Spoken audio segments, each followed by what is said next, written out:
Hello, everybody, and welcome to the Tatiana Show. It's February 1st, 2017, and we have a really great show planned for you today. Mainly because Josh is back. Josh, welcome back. I'm glad that you're back in the game with us, hanging in tough. How was your winter break?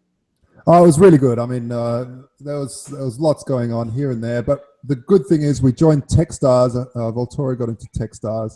They choose 1% out of all the startups. So we're really, really blessed to get in there. And it's really given us a massive boost of power and enthusiasm. And yeah, so we're just beavering on there, got some investment. And so we can really push Bitcoin and gold further to the stratosphere. Excellent. Well, I'm happy to hear that. I didn't know that much about Techstars, but I guess every day you learn something new in the beautiful Bitcoin world. Our first guest, we have two guests coming up today. Shidan Gouran, my friend at the blockchain event, which I'm going to be doing next month, or I guess this month already since we're in February. He's going to be coming up. He's also going to be talking about his project Chain of Points. But first, we're going to bring up a oldie but goodie. A friend of mine I've known for quite a while now. I all of a sudden, as I said that, I was like, I didn't mean that he was old. I meant like he's been my friend for a while. So Jeff Berwick is going to be coming on, and the people who have been listening to the show know I've been promoting Anarchapulco because I'm going to be down there at the end of February. I'm still luring people in, and if people use the coupon code Tatiana, they can save 10% off the ticket price. Before we bring on Jeff, I just want to give a quick shout out to our sponsors, thebitcoincpa.com, keeping me out of jail by making me pay my tax slave wages. CryptoCompare.com, teaching us all about the crypto space. You can compare all your different cryptocurrencies and find out all sorts of information, even about stuff with Voltoro. FreeRoss.org. Always a good place to learn about the latest from the Ross case. And if you click on the Amazon button there, you can get discounts on, no, you don't get discounts. They get a portion of what you get when you buy stuff on Amazon. But you don't actually have to spend any money, and you can still support the team. Lynn Ulbricht will be one of the speakers down at Anarchapulco, which is her first time. I'm excited. Third Key Solutions, shout out to my girl, Pamela Morgan, amazing at many, many things. SovereignTech.com is a awesome podcast. Brian helps us with the show, and he has his own thing going. He's been on our show. Oh, you have to be on when Brian comes on. He's a good guest. So SovereignTech.com. And yeah, I guess that's it. So our first guest is going to be Jeff Berwick. Jeff, welcome to the show today. How are you doing, Tatiana? I'm in a good mood. I'm excited to come down and get a tan down in Mexico. Are you excited to have everybody come and visit with you? Yeah, I am actually. It's I've been just sort of by myself for a while. I think Luke Radowski was here a couple weeks ago. He was just passing through town. Of course, there's lots of people live here, but haven't seen a lot of people in a long time. I haven't gone to, I guess the last time would have been Freedom Fest in July, so more than 6 months. Well, I know that a lot of people are really looking forward to it. How many people are you guys anticipating for the event? And what are the specific dates? It's February 25th to 28th. It's gonna be over 500. We're not sure how many because hardly anyone really books until the last month, until basically right now. And so I've learned this is our third year of the conference, and you just like the first one, I was like, I don't think anyone's coming, and then all of a sudden, like I think 150 people showed up, and then this this year, I guess 2016. It really looked like it was just going to be maybe a couple hundred, and it turned out to be about 400 and some odd, 430, 450. This one we're definitely expecting over 500, but really no idea until it really happens. Yeah, well, I think it's going to be a lot of people. A lot more people seem to be wanting to take a little break, especially, I don't know, it's been getting a little intense here in the US, so I think people are excited. They're like, before the wall goes up, I need to go to Mexico. Yeah. Come see Mexico before it's too late. They put the wall up. So you guys have the thing for those 3 days, but there's events going on before and after as well, right? So yeah, what can people expect from the program? What happens before, what happens after? Oh man, it's crazy. It's pretty much a whole week of stuff. So the day before Anarchapulco is my own Dollar Vigilante conference, which is a financial investment conference on February 24th, and February 25th, 26th, and 27th is all Anarchapulco. 28th is also Anarchapulco, but we've made that a special day. We've called it Cryptopulco, which is going to be all blockchain and cryptocurrency stuff. That's included in Anarchapulco. But if that's all you care about, you can just come for Cryptopulco, which is February 28th. Then afterwards, there's so many things. On March 1st, there's Adam Kokesh's homesteading workshop. Dana Martin's having a 3-day family camp. Terry Brock's having an entrepreneurship seminar. On March 2nd, we're having Sasha Daygame's having an anarchy and dating workshop. We're having an ayahuasca ceremony again this year on March 2nd, and other things as well. It goes all the way to March 3rd with events.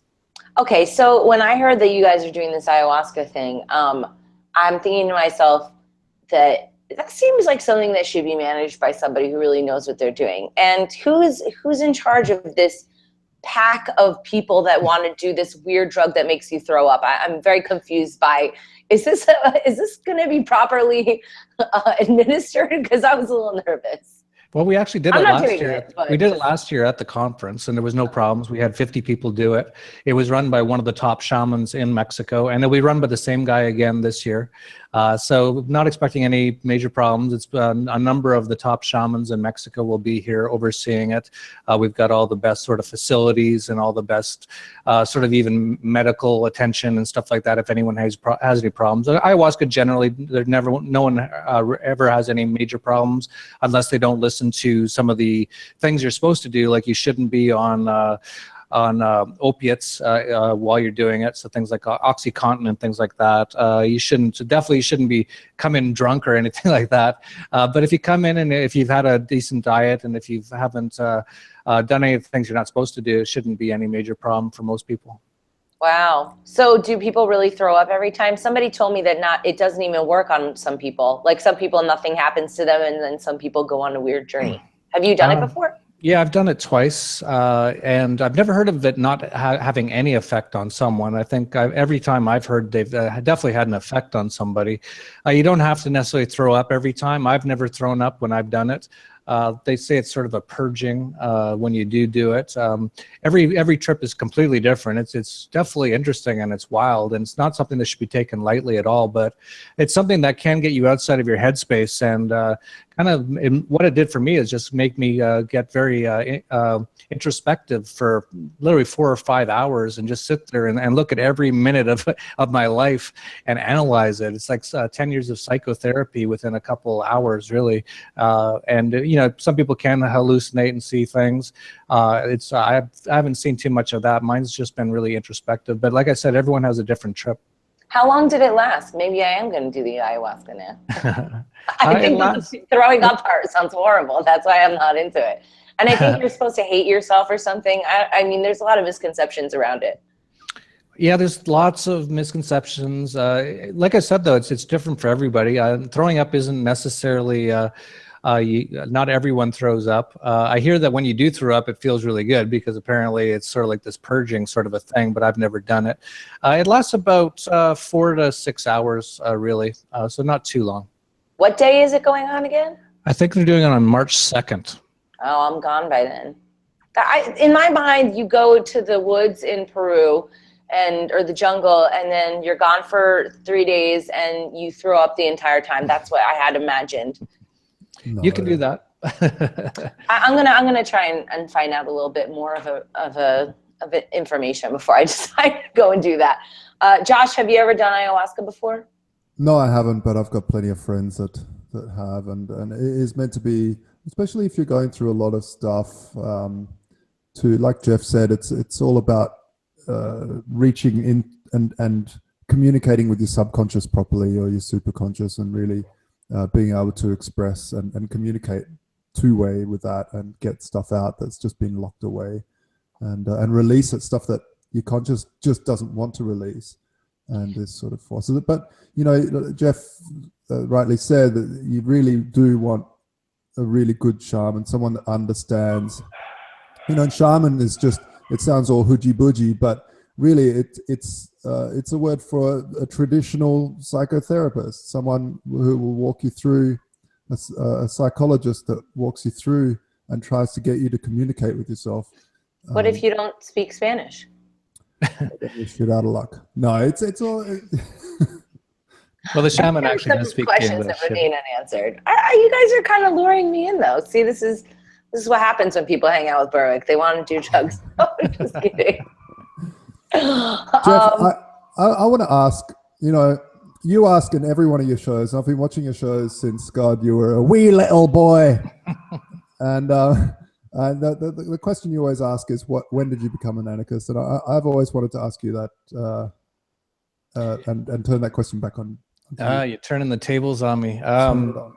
Well, basically, I think I always was an anarchist. I never really liked going to the public indoctrination camps called schools. I the tests after about grade 10. Did a deal with my mom as well because I wanted to get into computers. I wanted to start my own companies and stuff like that. But I didn't really know the word or the philosophy at all. I just knew that everything looked weird. I was like, why do we have all these wars? Why do we have all this poverty? And I looked at the political solutions when I was like 14, and I was like, well, this doesn't make any sense at all. So I'm just going to ignore that for now, just do my own thing.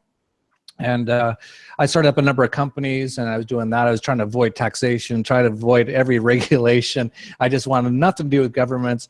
And it was when I met Doug Casey around the year 2002, and we had dinner, and he said to me, he asked me a bunch of questions, and at the end of it, he said, you know what you are, don't you? And I said, no, what am I? And he said, Libertarian. And I had actually never heard that word before. That was 2002. That was, you know, that word wasn't that well known back then. It's a lot more well known now.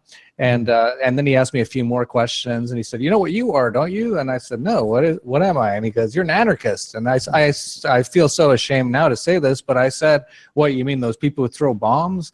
And he's like, no, that's not what it means. And he described it to me. And right after that, I just started looking it up. And right from then, I was like, this is the answer. This is what I've been looking for. This is everything, and hardly anyone knows this stuff. So after a number of years, after having traveled the world and seeing how the world worked and everything, I decided to kind of settle down here in Acapulco and started to tell people about what I learned. So I started the Dollar Vigilante to tell them about Austrian economics, about how the central banking system really works and how to protect yourself from it using things like Bitcoin.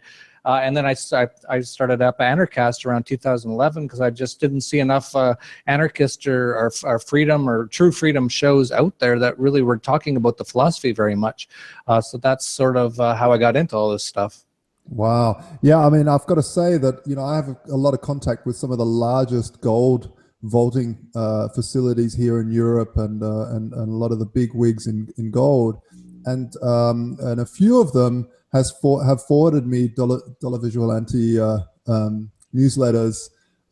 So, you know, they're readers, and it's really great to see someone like yourself spreading the message of freedom, really. You know, like you said, the word anarchist, as soon as you say that, it conjures up Molotov cocktail throwing punks that believe in nothing and really are just lost souls. But really, it's absolutely the furthest away from the truth as soon as you start. And it's a very, very old philosophy. It goes on and on and on through the ages, through monarchies, and of course was you have anarchy, monarchy, and then democracy.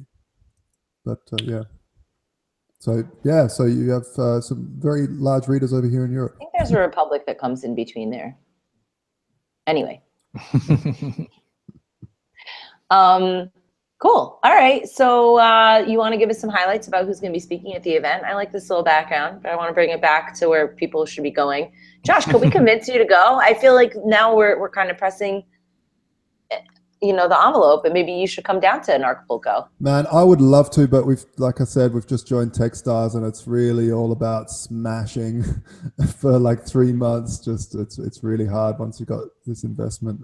Fair enough. Fine. Jeff, tell us who's Jeff, tell us who's going to be at the conference that I know and that our listeners, because we go out over Let's Talk Bitcoin, IPM Nation, Liberty.me, and LRN.FM. So we've got a lot of different kinds of listeners. Why should somebody leave the cold winter months, which is already a big sell, and come down to Mexico? Yeah, that's already good enough. Yeah, we just added a couple of big name speakers just in the last couple of weeks. We added Foster Gamble, who did the Thrive movie. He's also sort of part of the Procter Gamble sort of whatever you call that, fortune. The G. Griffin, who wrote The Creature from Jekyll Island, he's actually one of the first people who kind of turned me on to how central banking worked. So I was really happy to hear that he's coming down to speak this year. Larkin Rose, of course, the writer of the great book, The Most Dangerous Superstition. Jeffrey Tucker, you mentioned Liberty.me, he'll be here. Adam Kokesh of Adam versus the Man, and now his latest is Freedom Book. You mentioned Lynn Elbrecht, she'll be coming down. It's going to be her first one. Lauren Southern of Rebel Media, she's got like a massive following on the internet. Luke Radowski, of course, our good friend Luke. He always comes down. Bruce Fenton of the Bitcoin Foundation. I just saw him actually at the Satoshi Roundtable last week or 2 weeks ago in Cancun. Julie Turiansky, another friend of ours. A lot of these are both our mutual friends, of course. Roger Ver, the Bitcoin Jesus. Judd Weiss, who ran for vice president with John McAfee. A good friend of ours also. Rick Felfing, who was here last year. He's the founder of the Pirate Party. Pirate Party's getting into office all over the world. It's like almost the government in Iceland now is an anarchist party. So many amazing people. We're going to have people like Dana Martin, who's probably the top unschooler in the world. We just actually just haven't even announced this yet. Mir One, one of the top graffiti artists in the world, is coming down. He's going to be doing graffiti at the concert where Eric July and Backwards are going to be performing. We're going to also. Am I performing at that concert? What concert is that? Can I be there? Yeah, well, you're going to be there for sure, but we're not sure how we're going to do it, because we also have a sort of a dinner where we might have some music, but you're going to be there for sure, of course. And then we haven't even announced this either. There's somebody we haven't even announced yet. Elias Clay will be coming back, and so that sort of thing. Then we have Max Egan coming. We have Sasha Daygame coming back. Mark Victor, the attorney for freedom. We're going to have Mark Edge and Ian Freeman. You mentioned LRN. So pretty much everyone is going to be there. I could just go on and on. Dan Dix of Press for Truth. Tim Moan. Tone Vase, Tim Moan, the leader of the Libertarian Party of Canada, who's an anarcho-capitalist. Dan Larimer, who's the founder of Steemit. He's going to be at Cryptopolco. Vich Jedlicka, who's the president of Liberland, which is actually doing really well right now. I could just go on and on. It's just absolutely insane the amount of amazing people are going to be here. Well, I'm very excited. I'm psyched to talk about Tatiana Coin and hang with people and talk about the new record, which Ross, I don't know if you know, Ross did the album cover for my new album, so it'll be cool. And we get to talk about that. Maybe me and Lynn will do a little song and dance. It looks so good, by the way, the album cover. It looks so fresh. It's really, really slick. I love Thank it. you. Well, we're quite excited. I just got the masters remastered yesterday. So, but okay, good. So before we bring you off, because we're going to bring up Shidan, he's going to talk to us a little bit. I wanted to see if there was anything that you wanted to talk about, like any kind of links or anything, final parting thoughts. Like, what do you think is going to happen in the US? Okay, wait, here's a question for you. What do you think of Trump? Is he terrifying you? Is he mildly good? Is he just making people believe in the state for too long? What are your thoughts? Well, nothing terrifies me. I actually don't really have any fear of anything. But no, I predicted he was going to get elected. I could see the globalists wanted to put him in, and I think he's basically a sort of a wolf in sheep's clothing. Essentially, why do you think that? Because, well, first of all, he's old school friends with the Clintons. He's old, like he's connected with all the same people as all the Clintons and Obamas and all these people. He actually went to one of the major Jesuit function just days before the election with Hillary Clinton, where they both celebrated because they knew that one of them was getting in for sure, and they're both on the same team. You just look at what he said. He's going to put Hillary in jail. Now he's like, oh, I would never do that. They're great. Clintons are great people. You know, this is how democracy works. They always they make things really horrible, like they do with Obama with certain things. They get it so bad that they bring in a new guy, and they're like, look, this guy's going to retract a few of those things, but he's never going to get rid of the IRS. He's never going to get rid of the Federal Reserve. You're still all going to be slaves. The government's going to get bigger and bigger. He's expanding the military. He's not cutting back at all on the NSA and on spying of all citizens inside the U.S. So it's just exactly the same thing as Obama. It's the exact same thing as Bush. Exact same thing. There's no difference whatsoever. Oh, geez, that's so sorry, Tatiana, but that's so refreshing to hear, because I all I hear is a lot of anarchist friends who come from these anarcho-capitalists, especially, have been just like Trump, and I'll be like, what happened? Where? What? Well, wait a second. Time out. He did get rid of the TPP, right? It was already gone. That thing was dead. It's been dead for years. Well, nobody, okay, fine, whatever. But nobody killed it in Obama's administration. Obama wasn't like, forget TPP, it's out of here. Like, it happened on. Yeah, that's sort of what I said. Like, they make a few horrible things so that when the new guy comes in, everyone cheers. They're like, yeah, look, we ticked a box and we won and we're free again. It's like, no, you're not. Nothing changed, really. What changed? Nothing. What do you think of the judge pick? The guy that he wants to have being the judge? It's a guy these guys shouldn't have any, they're not legitimate people. They can't make law. So what about I don't the care. Practicality of what you're talking about? I mean, yes, if everybody started thinking that we were anarchists, yes, we could do that. That's great. I love it. But I don't think that's going to happen tomorrow. I mean, well, is this judge planning on getting rid of the IRS? Is he planning on getting rid of the Federal Reserve? Is he planning on getting rid of... No, but he's a better judge than the other people. And yeah, you so it's the same thing. You're in. It's the exact same thing. Nothing's changed. Well, okay, fair enough. We have you on the record. I hope I'm a little optimistic, but skeptical at the same time. So we'll see how it goes. And Josh, you can't have an opinion. You don't live in this country. Neither do I. So. What do you think of refugees?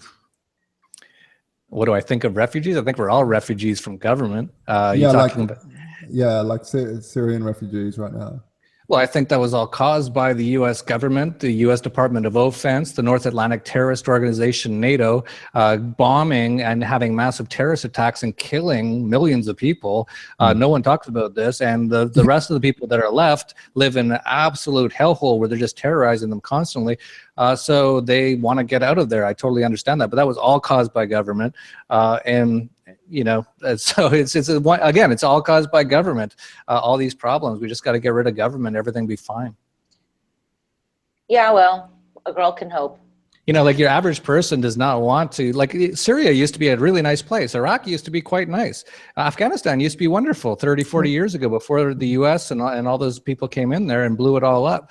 These people don't generally want to move to London. They don't want to move to the Midwest US. They want to stay where they were, but they've been destroyed and terrorized for decades now. And so that's what happens. Yeah, it's true. Most people will move and then go back. Especially also people that are just refugees for or just people trying to find work where there's more work. They usually get some money and then they'll move back because you always want to go back to where your family's from. Not always, but generally a lot of people are like that. And people have this sense, and this happened to in Australia as well. People are like, Australia's the best country in the world. And you ask them, well, have you been anywhere else? No. And it's the same with Americans. A lot of people have never left and will just state outright that America is the best country in the world. And look, you can have your opinion, but I don't think that there's any problem if people come here, but I think that there are some very valid concerns about people having to pay for it. Obviously, It would be less expensive for everybody if we would stop bombing the hell out of places. That goes without saying, right? We shouldn't be meddling with everybody's stuff.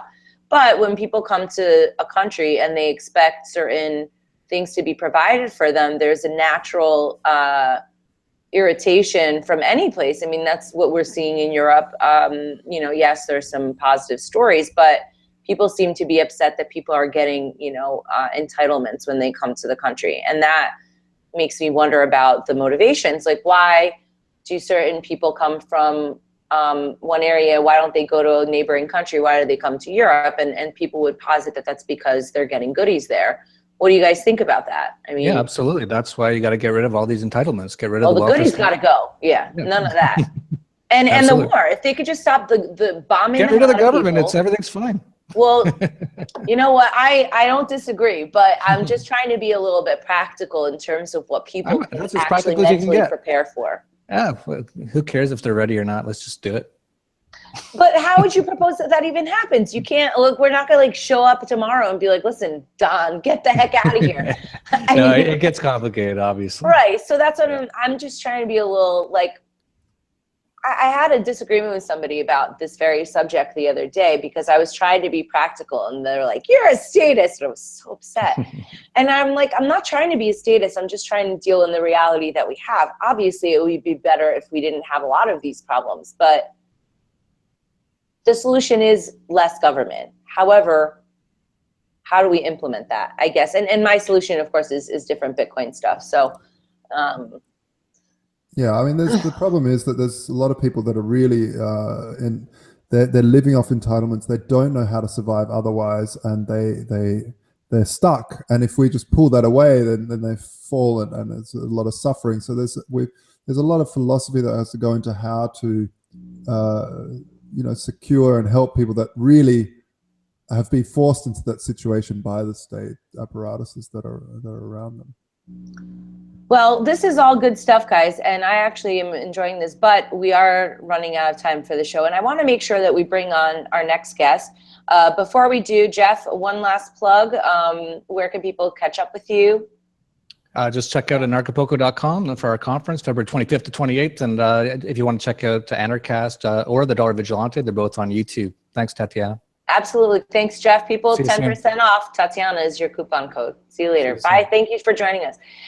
So our next guest is hopefully going to talk about a lighter note. But you know what I think is cool about this next guest and his event, the blockchain event down in Fort Lauderdale next month, February 9th, is that we're talking about a lot of solutions. There's going to be a lot of different product launches.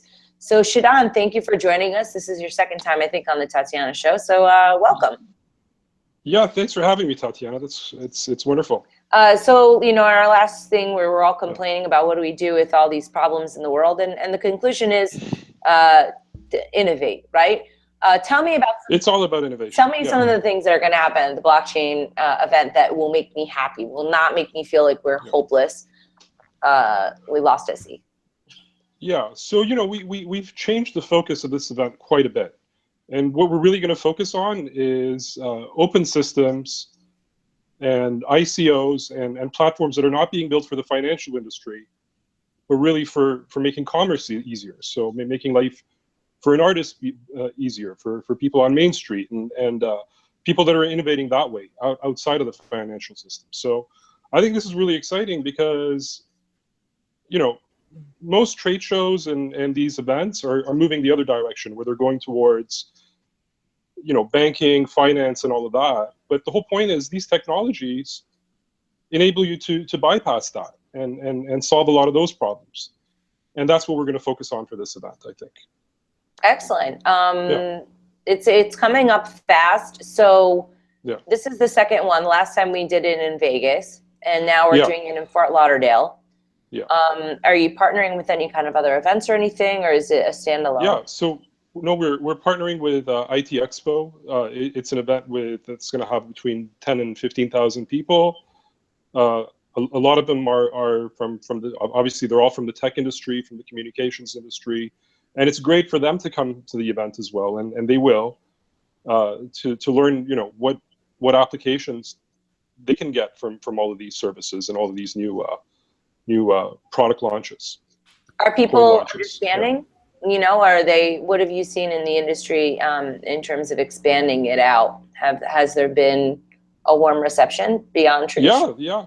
Oh yeah. Actually, even the attendees of IT Expo, there's so many of them that are inquiring about this event and want to attend as well. So there's going to be a lot of new eyes that aren't.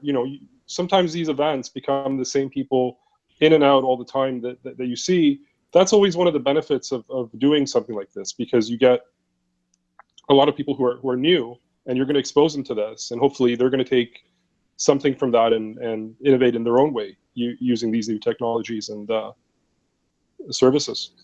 Excellent. So tell me a little bit about how you got into the Bitcoin space. Like, why did you get interested in this? Maybe a little bit of background, and what are you working on now? Yeah. Well, I got interested in it. I always followed peer-to-peer technologies, and in 2009, I saw Satoshi's posts on the P2P Foundation website. I thought they were interesting. I thought that there was potentials there, but kind of left it alone until about 2011, where things picked up. somebody that worked with me gave me some Bitcoins then, and you know, the price kept going higher, and it just became more and more interesting to me every day. And I've been pretty much involved with it since then. So that's how I got involved with it. Great. And yeah. So now you're involved with Chain of Points. So I know that you guys are making some big announcements. I don't want to tell the secrets or anything like that, but do you want to tell me a little bit about that project overall, what you can tell me? Yeah, no, there's no secrets really. So, you know, Chain of Points is, I met Irene Katsela at actually the last event. She's a friend of one of my business partners, and she came because she's from the tech space. She used to be a prof at Columbia University in computer science, and, you know, wanted to learn more about blockchain. So I had the pleasure of meeting her there, and at the time she was working on a loyalty platform. And, you know, after talking to her a bit, I was like, you know, blockchains actually solve a lot of the issues with the loyalty industry. You're working on this, and she quickly saw that herself as well. You know, it's actually a perfect marriage.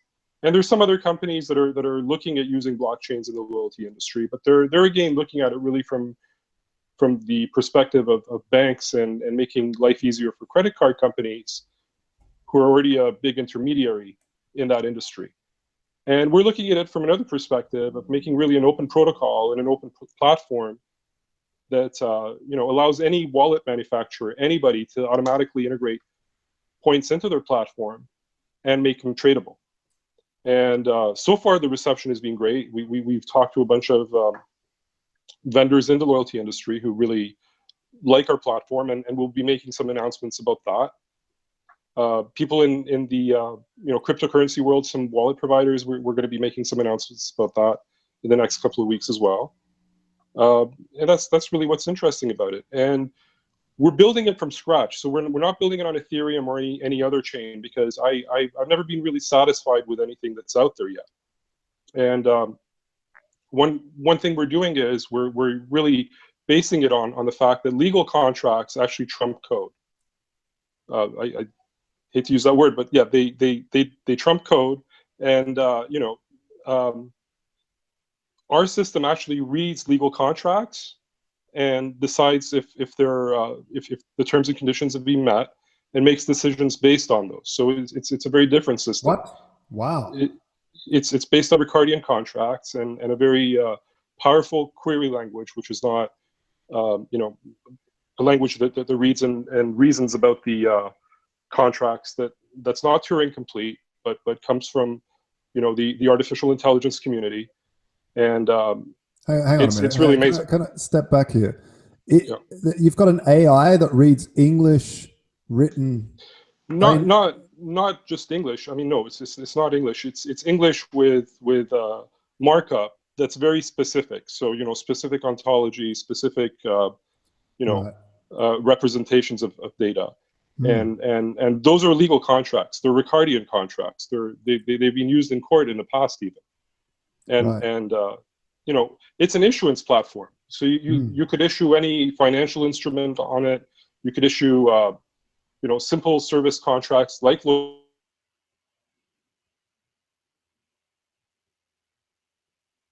Oh shoot, we froze. All the secrets are being kept to him. Wait, Shidan, you just cut out. Can you repeat that last part that you were saying? We're hoping people who are looking at other applications other than the loyalty industry will actually look at this blockchain and see if they can use it for their needs, right? And we're very much focused on the loyalty industry. So we're building templates for contracts that are very specific to loyalty schemes, user interfaces that are very specific to loyalty schemes. And again, this is tradable points, which is kind of cool. I mean, you know, it helps vendors because it turns out points are actually a huge liability for them on their balance sheets, and they want people to get rid of these. And it's a no-brainer for consumers. If you can send your points to somebody else, let's say your Hilton points are getting expired, you send them to your friend, you see it's a huge boon to you as well. And all the analytics that go with it and everything makes it a good solution. But going back, sorry, I just wanted to talk about the conference a bit. we're having a lot of innovative people that are coming to that conference. You know, Economy is coming, Pluvius Bank, I believe that's who they're called, are coming. We have in total 6 ICOs and some more lined up right now that will be announcing their products actually at the show, and some people who have just ICO'd recently. And this is really what we're going to focus this on. It's to make it a roadshow for ICOs, and going forward, we're really going to try to help that community out, and really build on the crowdfunding aspect of cryptos.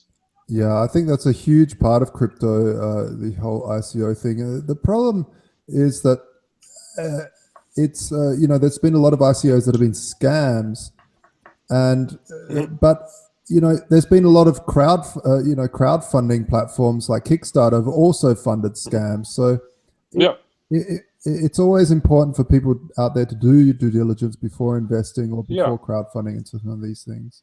But, and you know, I going back to the, you know, anti-establishment theme that you guys you know, had. I don't understand why I'm not so stupid that I need the government to let me know, you know, who I'm allowed to invest in, who I'm not allowed to invest in, right? This idea of having a you know, a qualified investor just doesn't make sense to me. People can go and gamble their life away in Vegas, but they can't choose what products they invest in to protect them. And we don't need that. And I think this whole scene actually really helps that, because instead of selling securities to people, you can sell a useful commodity that's needed for the business, to run the business, the network, the software, and all of that, and you bypass that, and it becomes a great business model. Some people are gonna, you know, fall victim to scams, and it's for them to learn and really adapt to that, right? And organizations will develop around it, you know, SROs and whatnot that will help regulate it too. So, I think it's such an important part of the whole industry of allowing businesses. It's the same with fake news. I mean, this whole idea of having fake news is going to be a huge tool for censoring people. Who's to decide what's fake and what's not? I mean, people should be allowed to say what they want to say. If they commit fraud, it should be after the fact that you deal with it, right? Not before. No, absolutely. And I've always felt like the whole accredited investor thing was almost some sort of conspiracy of the large VCs to basically do this walled garden, to say the VCs are only allowed to have it because the whole notion, like you said, the whole notion that the state is there to protect the small guy from losing all his money from putting into some stock is ridiculous, when he could just go down the road and stick it in some poker machine, some slot machine. I mean, it is. I have no idea how you know, the reasoning behind that. I understand there are problems, like, you know, in the 20s, but that was before the internet and before people had so much access to information. And I really think that this can maybe kickstart, if allowed, a lot of innovation actually. And talking about if allowed, what's the regulations like in America with ICOs? I think they're pretty unclear, unfortunately. They've remained so. I remember, well, I'm sorry, Shidan, you can answer. No, you're completely right. They're unclear right now, and you know, there's some fine lines, like, you know, the Howey test and things like that. Most of the ICOs I see now are talking about products. They're pre-sales of products. Some of them kind of borderline, you know, act as securities. Sometimes that's not such a bad thing. Like take Augur, for example, as a platform. People are, you know, betting on things. Essentially, it's a platform for derivatives in a way when you're betting on the future anyways. But you know, there's no middleman there, so no one can say anything. No one's profiting from that, really. It's between two individuals. Two individuals should be able to do whatever they want. And even today, you know, me as an individual, I can sell my stock to whoever I want without registering it or anything like that, really, as long as I'm not the issuer. And that's or a middleman. And I think we're going to see a lot more of that. I'm still looking for a gold-backed currency. Speaking of Alturo, that cryptocurrency that really works. And there's some very interesting people coming to the blockchain event that are actually in the gold industry. It's a shame that you can't come, because I think they might have some interesting announcements to make over there as well. Josh, come on, buddy. Look, I would love to, because some sunshine. Because I have reasons. We've actually created a gold-backed token, but there are reasons why I never released it. We never released it, and there are some. They're not really technical reasons. They're more functional reasons. For instance, gold it takes a lot of it takes money. There's a storage fee. You have to pay people with guns to secure it. You have to big metal doors and insurance and auditing. And this has to come out of what's called a demurrage, the cost of holding money. Yeah. And if the token is worth 1 gram, and then it's slowly, next month it's worth 0.99 gram, it's kind of annoying. People don't like to lose money. It's funny, once you get into crypto, you start to see, I don't want my money losing value, even though that's what we're used to with US dollars or euros. But this is actually a problem in the token world. Once you've educated yourself with money and you're holding a token, you definitely don't want it to go down. The other problem is a legal one. If two people do a crime and they use the value of that token, you can just theoretically be held liable for securing that value in a vault. And so that token flying about, plus it can't be allocated gold. It can't be allocated to you as your name, as your property, because you can send it to anyone. So there are issues, and maybe people can work them out. I have high hopes, but I think crypto is so fast, but you don't need it anymore. You can just Bitcoin, send it in, buy gold, sell the gold, send the Bitcoin instantly. You don't need back in the day when you had paper, you had to back the paper by gold. But nowadays the crypto is so fast, I don't see a need for actually having a gold-backed token. But that's just my point of view. Well, I agree, but the idea of commodity-backed coins, I think is a great thing in general. I think people, I'd want to see more of it. Well, let's see. I mean, I'm all for competition. I'm all for people trying stuff. It's brilliant. It's absolutely brilliant. Yeah. We won't have any ayahuasca at our show, unfortunately. Damn it! You won't have what? No, ayahuasca. Ayahuasca? Oh no, ayahuasca. Ayahuasca. Forget it, I'm not going. Ayahuasca on the blockchain. Maybe you can have ayahuasca-backed tokens. So one of the times that I was in Florida, I became the first blockchain wedding singer. They registered. Oh, wow. Well, one of the guests that's going, David Mondros, he's attending the event, and him and his wife, they had the first blockchain wedding, and I sang for them down in it was Coins in the Kingdom. Actually, it was a cool event down in Disney World, and I sang that old Bob Dylan song, "Can You Make You Feel My Love?" And I literally just came up with the song because I really liked that song. And afterward, David's new bride came up to me and she says, "That's my favorite song. That's what I wanted you to sing, but he wouldn't let me. He wanted me to sing something else." And then, they never told me what to sing. I just made it up. So I felt that was very cosmically, cosmically aligned. So that was kind of the blockchain is very great. Yeah. Indeed. Okay, cool. Well, is there anything else that we should talk about regarding the event or chain of points, or what do y'all think? And any other topics of discussion? No, I think that's really covers it. I'm looking forward to seeing a lot of people there. If you're interested in learning more about these ICOs, evaluating them, then definitely come to the show. Yeah, absolutely. I'm excited. I'm going to be debuting the Bitcoin actually, sorry, I also wanted to say that's actually where we'll be announcing some very interesting coins, and I know you'll be there, so hopefully we'll hear some good news from you. Yeah. I don't know if you want to say anything right now. Yeah. No, I mean it's not a secret. I already put it out. So to my listeners, if you guys are interested in knowing what I'm talking about, instead of me just randomly, vaguely referencing it, if you go to tatianacoin.com, there's a welcome video telling everybody about the crowdfund, and we're getting all of our ducks in a row. We're launching. Tokenly is doing their product launch a little bit after me, but I'm their alpha concept in a lot of ways. So it'll be great, and people will actually finally be able to use their Tatiana coins in a way that's hopefully seamless.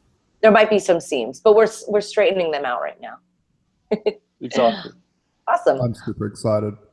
All right, great. excited. So Shidan, if people want to go, what's the website? Theblockchainevent.com? Theblockchainevent.com. That's right. February 9th, Fort Lauderdale, people. How much are tickets anyway to get in?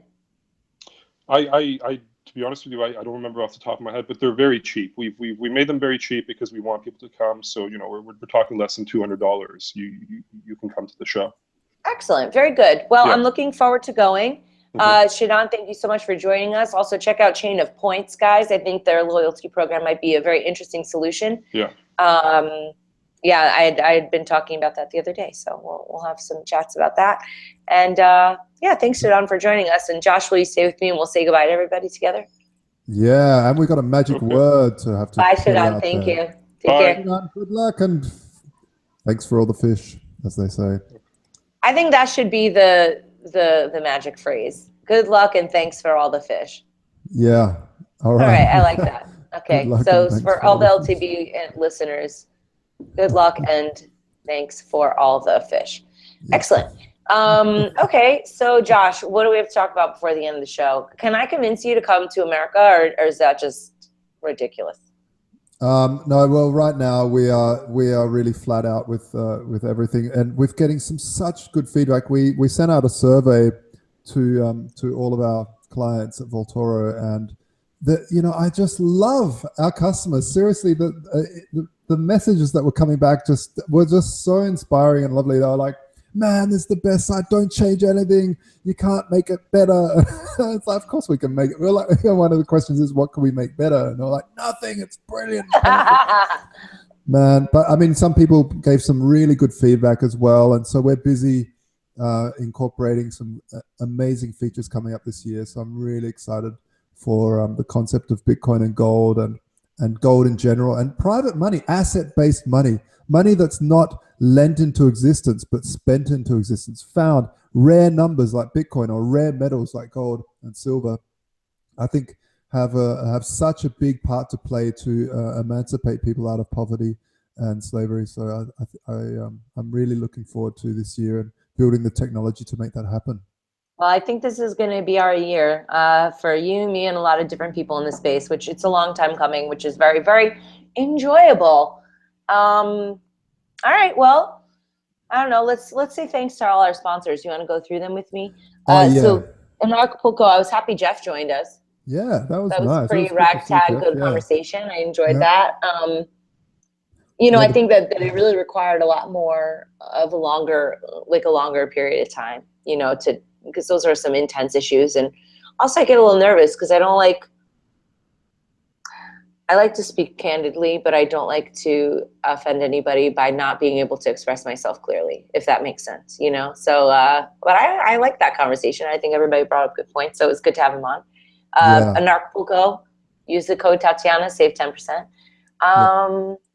Amazing list of speakers there. The Bitcoin CPA folks, Coinbase is being, the IRS is going through their like bushfire and trying to get a full scope of everybody that's gone through Coinbase. So if you have bought some Bitcoin and you haven't done your taxes yet, don't go to prison. Go and see the Bitcoin CPA. Don't go to prison. Go to the CPA. He's extremely good. Because it's very hard to do your taxes with Bitcoin. It's still an issue that hasn't been solved yet because the price goes up and down, and most people look at it and blink and go, "How the heck am I going to do this?" And the good thing is, folks, they're going after people between the years of 2013 or 14 and now, and Bitcoin was going down the whole time. So you're probably going to make some money if you do your taxes. Yeah, I mean, either way, even if you're not making money, I think that it's important to try and follow the letter of the law while we're trying to do this rebel stuff, because obviously that gets a little bit of attention, people get nervous. Crypto Compare also Crypto Compare. Tell me how don't you guys have something on their website? What's going on with that? No, well, they incorporated the Voltoro Gold feed. So we have an API that sends out the market price, because Voltoro is a full marketplace, and the market price gets sent over there. So you can check any cryptocurrency against gold, the value of true market price gold. So you can start to get a feel of, we all got into crypto to get away from fiat, and yet we're pricing all crypto in fiat. So it'd be nice to start pricing it in a commodity, whether it's corn or oil or anything else. But right now we've got gold, and so it's a really nice idea to be able to just get a feel of what this thing is worth against a real physical good. So the crypto compares good like that. Great. So Third Key Solutions is Pamela Morgan's company. I love Pam. She's writing all these Bitcoin 101 security kind of articles, and I've been going over them with her. And the thing that I love about her, I mean, yeah, she's got her company, which is what I'm plugging, but I love Pam's talks. And they're very good. I find Bitcoin still, even now, people say I'm some Bitcoin expert, which in some ways I am, but in other ways I'm totally not. And the great thing about Pam is that she never makes you feel like an idiot. She explains everything in a really nice way. It's very relatable. So yeah. I just wanted to start thanking her more publicly on the show, because she's been very helpful and gives me all sorts of advice. And she's awesome. And Third Key Solutions, for those that don't know, folks, it's a way to have a third key in a multi-sig. And this is really, really important for, let's say, estate planning, stuff like that, in case you pass away. So they go, so if you do have a lot of estate savings, and good planning ahead for your future and for your family is really important. Talk to Third Key about securing digital assets for that unfortunate event. No one likes to talk about it, but it is a part of life. Is death. I don't like to talk about that. She wrote an article about specifically what to do when you die. I was like, thanks for making me read this morbid nonsense. I'm like, I don't care. After I'm gone. No. I know, but if you have a large amount of money and you've got some family, you don't want that to just disappear with you. You want to allow that to Yeah, and also even if your Bitcoin holdings are worth $1,000 right now, and then in 10 years they might be worth a lot more. So yes, it's a good idea, but enough of that. So I want to give a shout out to a couple of my favorite shows, Sovereign Tech and Sex and Science Hour. Yes. Both fun. Good things. I have to catch up on my Sex and Science Hour. Oh, I'm going to be on Sovereign Tech, I think, next weekend. Not this weekend, but next weekend. All right. Yeah, we have to bring Brian on. He was a really great guest. Oh, it's on February 11th. I was just notified. Look at that response time. Like lightning, people. Faster than the network. So yeah, Sovereign Tech, I'll be on there. And then last but not least, our friends over at freeross.org. Yes. Yeah, if you guys do any kind of shopping on Amazon, just click on the Amazon link there. And Lynn and Ross and the family, they get more money toward the appeal, which is extremely expensive. Legal fees are bananas. It's a fantastic way of raising money. I've never really thought of that as an idea of how to help fund something. A charity is as simple as, if you're gonna shop, so we all shop on Amazon every so often. And instead of just going straight there, go to Free Ross first, click the link, and then do your shopping just like normal, and they get a little affiliate. Yeah, absolutely. And that kind of money adds up, and so do the bills. So anyway, let's wrap up the show. Thank you everybody for tuning in. We've got some great guests for you next week. I don't know who they are because I don't have that information in front of me, but I swear they're going to be good. No, actually, I think we have a David Bailey coming up next week. And David is super cool.